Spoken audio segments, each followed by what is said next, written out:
please sign this?" When I looked at the paper, I was shocked. "Wait, what is this?" Without faltering, Chris handed me the divorce papers.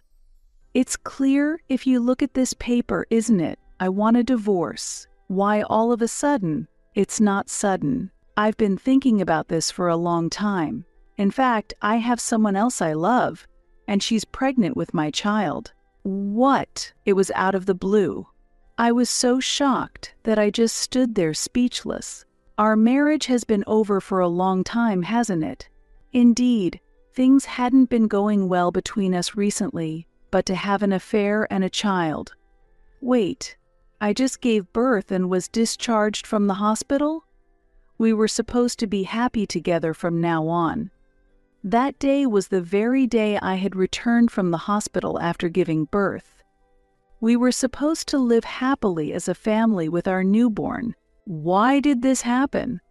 I hesitated about telling you today since you just got out of the hospital, but I think it's better to tell you sooner. Besides, she's pushing me to get a divorce soon. Chris said this with a smirk. His eyes were no longer looking towards a future with our family. I was shocked at his betrayal and burst into tears. I thought, what should I do? But he unilaterally notified me of the divorce, and we separated. 5 years have passed since then. One day, at a big shopping mall, I ran into the worst person I knew, my ex. He said, "Oh, Diana, isn't it? It's been a while." I heard the voice of my ex-husband. He was the number one person I did not want to encounter. I gasped in surprise. "What's with that reaction?" "You've aged, haven't you? By the way, how have you been since the divorce? It must have been tough being a single mother." He started talking as if he were a stranger. His words were shockingly insensitive. "You abandoned us, didn't you?" While suppressing the anger welling up inside me, I retorted sarcastically. "I had the support of my family, so there was no problem at all without you. Why are you pretending to be strong? Your father, that small-town doctor, right? You couldn't have relied on such parents," Chris laughed. And while I remained silent, he began to boast about his own recent circumstances. "I got married to a female doctor afterward. She's incomparably better than a part-timer like you. My wife is competent, and she's 10 years younger than me. I live a rich and stable life. Jealous? Sorry, I'm the only one happy here." Chris spoke with an oppressive attitude, bursting into a large and rude laugh. "Oh, which hospital does your wife work at? Interested? Richardson Hospital. It's a famous medical center that just opened recently." "You worked at a hospital too, right? You must have heard the name." "Richardson Hospital, haha." I couldn't help but smile at my ex-husband's confident speech, because that hospital is a place very familiar to me. Fate really is ironic, isn't it? Yes, I know that hospital well, because when my ex-husband heard the truth, his face suddenly changed. "My name is Diana. My father runs a small clinic beloved by the local community, and my mother worked there as the office manager. As a doctor, my father had extremely busy days, working almost without rest for the patients who needed him. As a child, I often felt lonely due to the limited time I could spend with my family, but my admiration and respect for my father were strong. I always harbored the desire to become someone who could help many people, just like him. As an adult, I chose not to become a doctor but a nurse instead. The job of a nurse was more physically and mentally demanding than I had anticipated, and I often questioned whether I could continue in this profession for the long term. I frequently doubted whether I could build a distinguished career like the one my father had, and I struggled with anxiety and impatience. Then, a significant turning point occurred in my life. It was when I met Chris, who would later become my husband. Chris was 5 years older than me and owned a cafe near the hospital where I worked. His cafe became a place of solace for me, and during lunchtime, I would often sit at the same table, sipping coffee and brooding alone. Seeing me distressed, Chris approached me one day. "Hey, I don't know what's got you down, but drink this and cheer up a bit," he said, offering me a coffee adorned with a cute rabbit cafe art. That cup of coffee sparked new conversations between us and gradually became an opportunity for me to open up. "Here," Chris said with a smile as he handed it to me. "This one's on the house." "Come on, smile," he said with a radiant smile. His warm gesture naturally brought a smile to my face. Chris's bright and positive attitude gradually captured my heart. As I visited the cafe more often, my feelings for Chris deepened, and I felt an increasing attraction to him. About 3 months after our first meeting, I mustered the courage to ask for his contact information. He happily agreed, and from there we started dating seriously. 2 years into our relationship, Chris proposed to me. In front of my parents, he confidently declared, "I will definitely make Diana happy, so please rest assured." Moved by his sincere demeanor, I fell for him all over again and felt a deep love. My parents were also touched by Chris's earnestness and expressed their gratitude. "Thank you, please take good care of our daughter," and wholeheartedly blessed our marriage. Overwhelmed with emotion, they said, "Be happy. We're supporting you." As part of our wedding preparations, when we visited Chris's parents, they said, "Chris might be a bit unreliable, but please look after him," and gave us encouraging words. "If there's ever anything, just contact us, and we'll scold him." During our first meeting with Chris's parents, I was relieved to find them very approachable and easy to talk to. After the official greetings between both families, we had our wedding and started a joyful and fulfilling married life. Married life did come with its small grievances and difficulties, but each time we overcame them, our bond strengthened, and the happiness we felt day by day was immeasurable. Then, 2 years into our marriage, my husband made a surprising proposal. "Why don't we make your dream come true?" Chris suddenly said. "My dream? What do you mean?" I asked in surprise. "To build our own house, remember," he replied with a smile. "Really? You remembered that?" I exclaimed in surprise. "Of course. I couldn't possibly forget," he said confidently. I had mentioned wanting to build a house during a casual conversation when we were still dating. I was moved and very happy that he had remembered such a minor detail. "Thank you, Chris," I said, expressing my heartfelt thanks. Afterward, we went to a real estate agency and decided to look at various properties. Visiting the housing exhibition was a fun experience in itself. "Wow, look at this. This kitchen is fantastic." I pointed at a modern peninsula kitchen. The idea of cooking in such a spacious kitchen one day excited me. "Indeed, it's wonderful. Cooking in a kitchen like this would be fun. Diana, check out this bathroom too. Isn't it nice? It's so spacious you could relax and enjoy bath time every day," Chris said excitedly. As we joyfully viewed different properties, we expanded our dreams about our future home. We continued to visit properties on weekends, enjoying the time spent together discussing what kind of house we liked and admiring different styles. At the exhibition, we saw houses with various designs and features, discussing the pros and cons of each. While visiting the exhibition, we solidified our image of our ideal home. At one exhibition, we found a house with eco-friendly design features that fascinated us with its ecological considerations.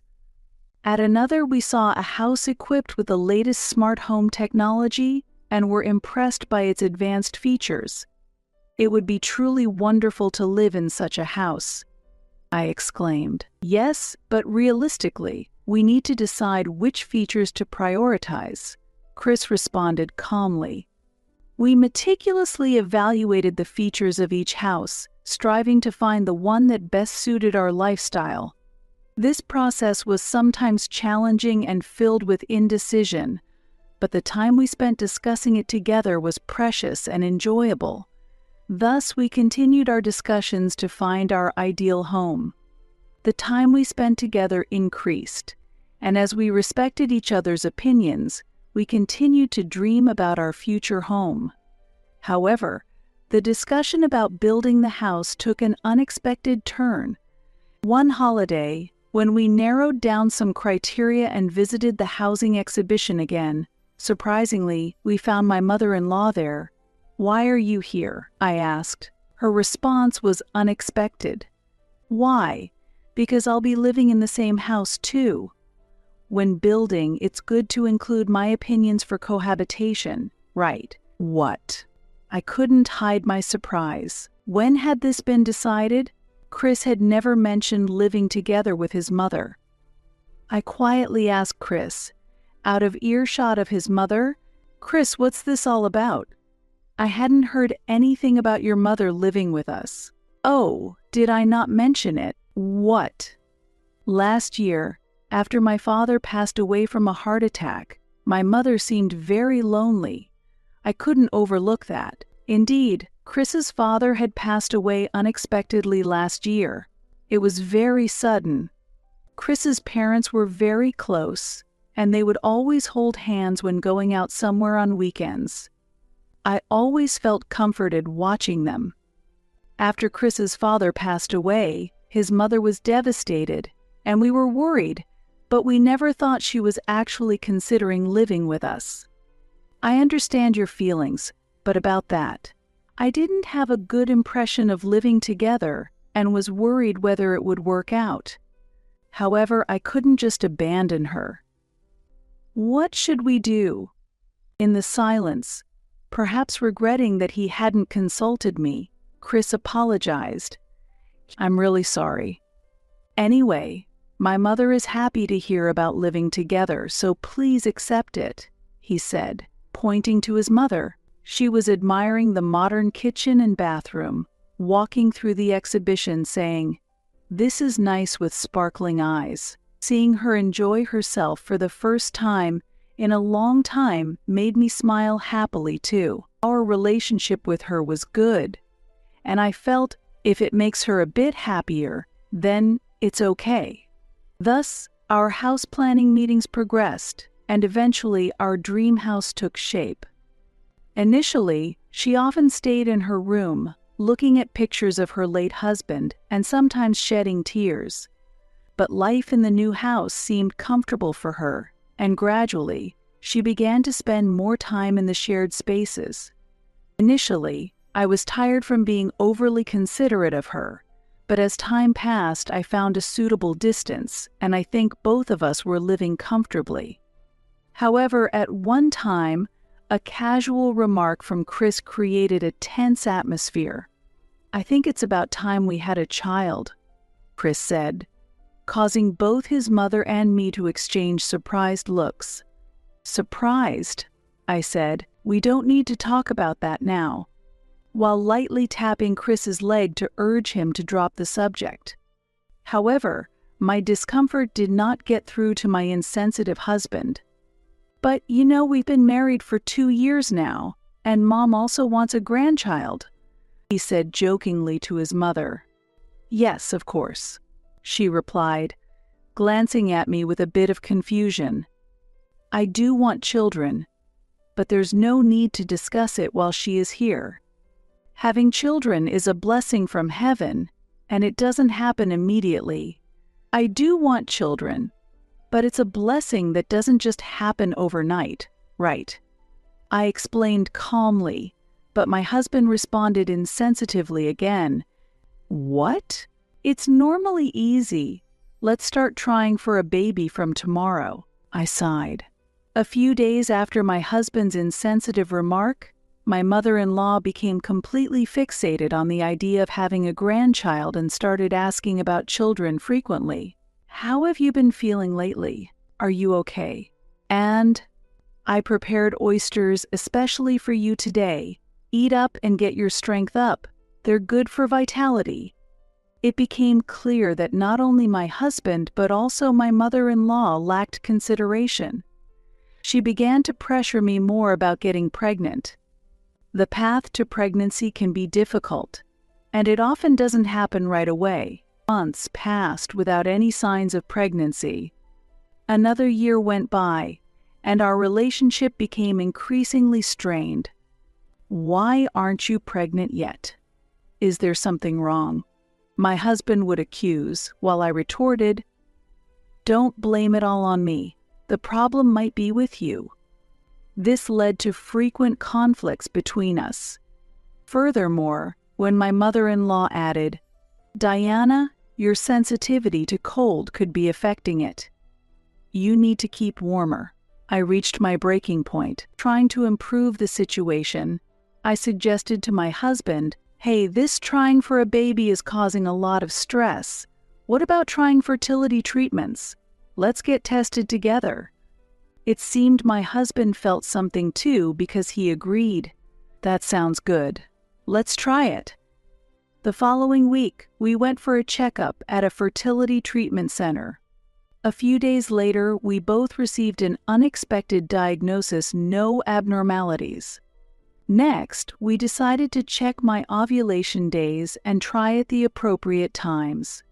Once the diagnosis was out, it was clear there was no issue on my part, and neither my husband nor my mother-in-law could blame me anymore.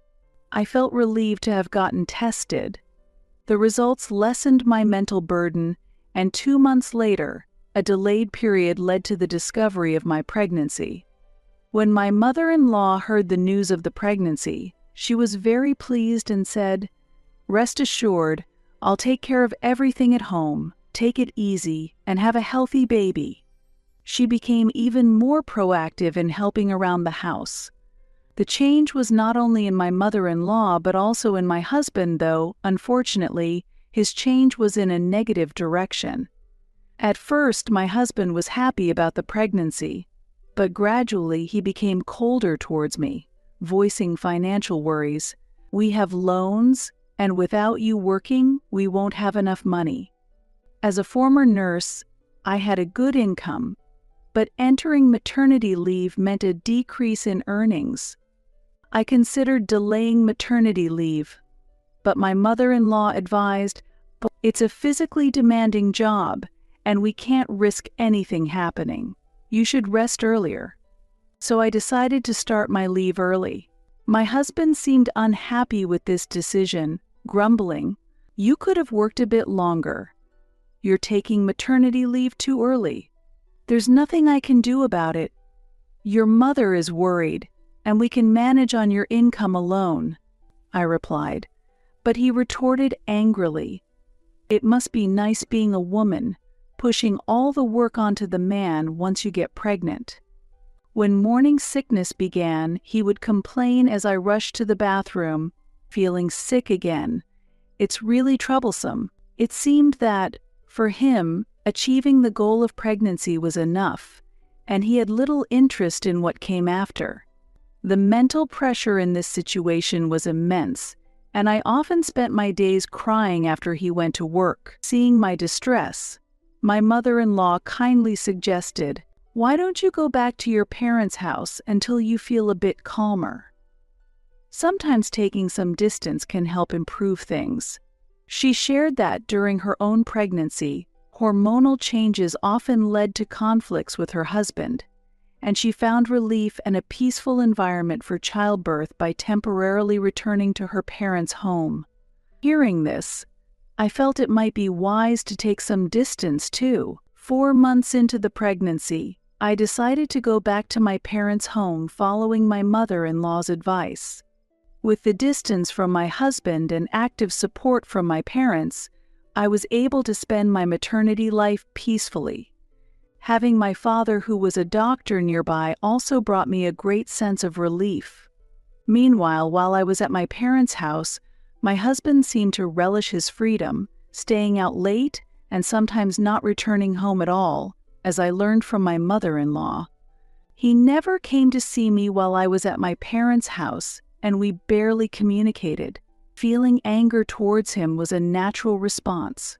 The slight disagreements that had started before I left gradually escalated. As I approached full term, I asked my husband if he would be present at the birth. However, he quickly declined. "What? No way I can attend. I can't stand the sight of blood." His response left me feeling more disappointed than angry. When labor began, my parents took me to the hospital, and I was fortunate to give birth to a beautiful baby girl safely. A week later, both me and my child were healthy enough to be discharged, and from that day, I decided to return to the home where my mother-in-law and husband were. The house, which I had been away from for a long time, emitted a subtly different atmosphere than before. Thank you so much for taking care of the house for so long. Welcome back, and congratulations on your delivery. From now on, I'll take care of all the household chores, so you just rest," my mother-in-law said with a slightly sad expression. While I felt truly grateful for her words, I was a bit perplexed by her unusual demeanor. With these feelings, I sat on the living room sofa, holding my daughter. That night, even as the clock struck 10 p.m., there was no sign of my husband's return. Thinking of my child, I sincerely hoped for an improvement in our relationship, although it seemed my husband had no such intentions. "I'm going to bed now. It seems like Chris will be late again tonight because of work. You've just been discharged and must be tired, right? You should rest early too," my mother-in-law said. Her voice carried a profound loneliness, and then she weakly retreated to her room. Shortly after midnight, it sounded like my husband finally came home, as I heard the front door quietly open.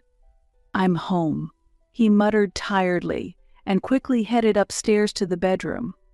"Welcome back. You're late today. Our daughter is already asleep, so please be quiet," I said to my husband. He glanced at me and replied grumpily, "Coming home after a long time and already nagging, huh? There's nothing I can do about it, I've just put her to sleep," I responded, and he, looking even more displeased, said, "Well, whatever. I have something to tell you." Following that, he rummaged through his bag and eventually pulled out a piece of paper, handing it to me. "Sign this." I was shocked when I saw the paper. "Wait, what is this?" Unfazed, my husband handed me a divorce petition. "It's clear if you look at this paper, isn't it? I want a divorce. Why all of a sudden?" "It's not sudden. I've been thinking about this for a long time. In fact, I have someone else I love, and she's pregnant with my child." "What?" It was out of the blue. I was so shocked that I just stood there speechless. Our marriage has been over for a long time, hasn't it? Indeed, things hadn't been going well between us recently, but to have an affair and a child— Wait, I just gave birth and was discharged from the hospital? We were supposed to be happy together from now on. That day was the very day I had returned from the hospital after giving birth. We were supposed to live happily as a family with our newborn. Why did this happen? I hesitated about telling you today since you just got out of the hospital, but I think it's better to tell you sooner. Besides, she's pushing me to get a divorce soon," he said with a smirk. His eyes were no longer looking towards a future with our family. Tears spilled over due to my husband's betrayal. "What about your mother?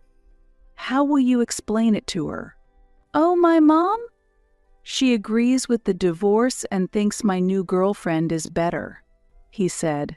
"What?" I swallowed a big lump in my throat. "I see. That's what it was. That explains the strange behavior of my mother-in-law. So please leave the house. I own this house.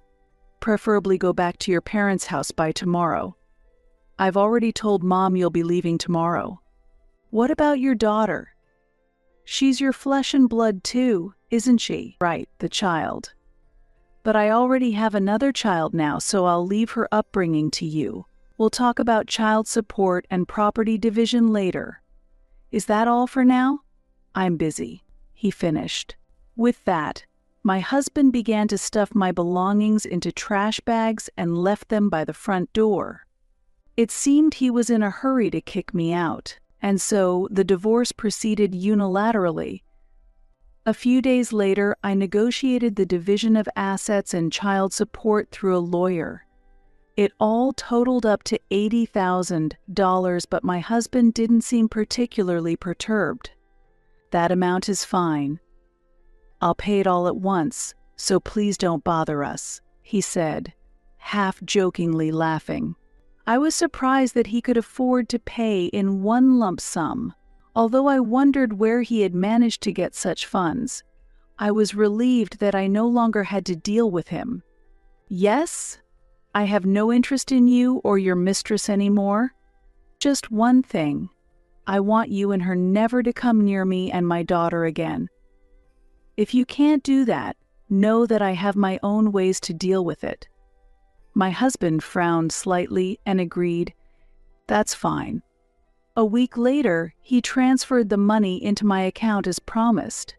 Thus, our marriage abruptly came to an end. 5 years have passed since then, and I am now 35 years old.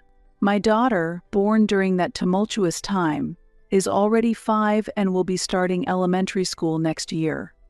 After the divorce, I moved back to my parents' house with my daughter and am still living with them. With the support of my family, I resumed my career as a nurse after giving birth. Life is busy, but with my lovely daughter, each day is enjoyable. One day, while in a large shopping mall, I accidentally ran into him, the last person I wanted to encounter.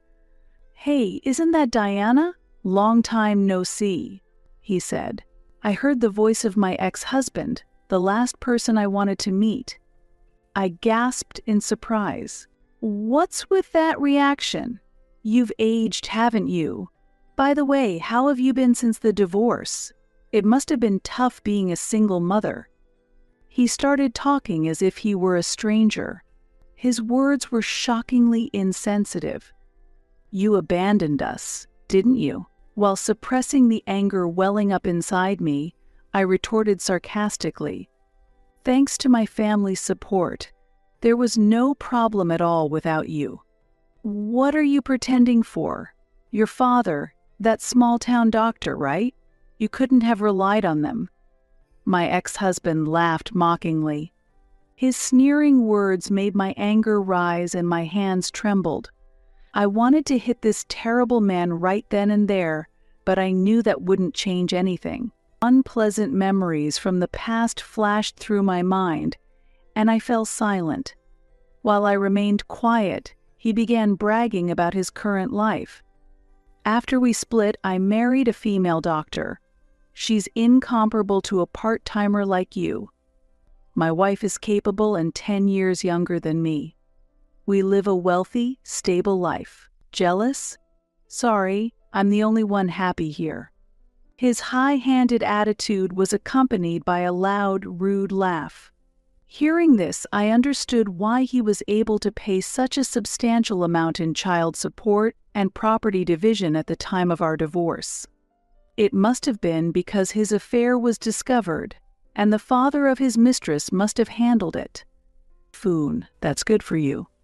That's why I could pay the money immediately. Once my mother found out my mistress was rich, she quickly agreed to the divorce. So that was it. It was surprising not just that my ex-husband would behave this way, but that my mother-in-law had been influenced by money. "Oh, which hospital does your wife work at? Interested?" "She works at Richardson Hospital.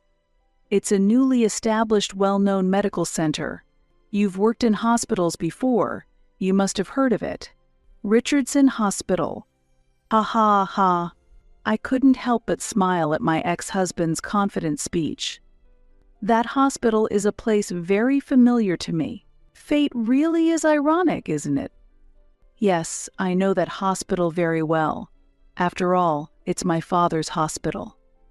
Your wife, she's working at my father's hospital. Huh, what? Your father owns that? Yes, he started it a few years ago with the help of a friend. Remember my maiden name, Richardson. Wait, your father is the director. Yes, he is my father. That's ridiculous. I knew my wife had recently moved there, but I had no idea that the director of such a big hospital was your father. But I still had questions. Your wife, she recently transferred to Richardson Hospital. Right. Well, yes. I can't believe it. But your wife's name is Claudia Harris, isn't it? How do you know my wife's name? It was an unbelievable fact. That Claudia Harris was my ex-husband's mistress was hard to believe. With such a common surname as Harris, I hadn't made the connection before. It's ironic, isn't it, how fate works? I no longer harbored any attachment or resentment towards my ex-husband, but the past betrayal deserved some reckoning. I decided to reveal the truth about his current wife. I also work at Richardson Hospital, and I know about Ms. Harris. She came to us a year ago after a scandal involving an affair with a married patient at her previous job. An affair with a married patient. Weren't you aware? Sorry, but that incident is quite well known at our hospital. It was revealed at her previous hospital that she had a relationship with a young patient, which caused a huge uproar with his wife. It was settled amicably, but you didn't know about that. No way, Claudia. Doing such things. My ex-husband turned pale, seemingly stunned. He seemed to recall something, muttering, really, at that time. So that time as well, come to think of it, right after Ms. Harris transferred, I remember a girlfriend of a male high school student who was hospitalized started yelling in the hospital room that Dr. Harris had harassed her boyfriend. Going after a high school student, that's really something. There are rumors she likes younger guys. What? What does that mean? Affairs with married patients harassing high school students? And to think Claudia doesn't do anything with me. That's strange. No, I don't care about her not doing anything with me right now. It's utterly incomprehensible. My ex-husband was clearly confused and overwhelmed by the revelations. It was an indescribable scene. It's funny, isn't it? Didn't even know about it. Maybe she lost interest because you've gotten older. Or perhaps with all the lovers she has, she doesn't need you anymore. Just like someone else from your past, both of you have a preference for younger ones. I said while struggling to hold back my laughter. My ex-husband couldn't say anything, just stood there dumbfounded. Later, I decided to share an update about my current situation with my ex-husband. Actually, I have a new partner now. He's a doctor at Richardson Hospital, a wonderful man. My father really likes him too. My daughter is almost old enough to start school and she's absolutely adorable. He treats her very well, and we are filled with happiness every day. Sorry for being so happy, I told him. Unable to hide his irritation, my ex-husband countered, "There's no way my wife would do such a thing." But I just quietly walked away.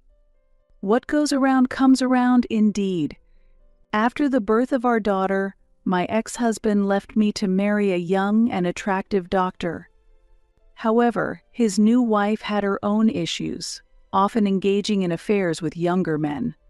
Had my ex-husband not spoken to me at the mall that day, I might never have learned her secrets. It's ironic. 2 months later, Claudia Harris had to change her workplace again due to a harassment issue. She wasn't stripped of her medical license, but was forced to transfer due to inappropriate behavior towards young patients. The hospital's investigation revealed multiple incidents of harassment, with patients reporting, "Dr. Harris persistently touched me, and she asked to touch my body. As the director, my father decided to transfer her to avoid any further damage to the hospital. After her transfer was confirmed, my ex-husband, realizing the truth of what I had told him, confronted her. This led her to admit the affairs and harassment, and after a fierce argument, they ended up divorcing. Their child stayed with Claudia, and my ex-husband started a new life with his mother.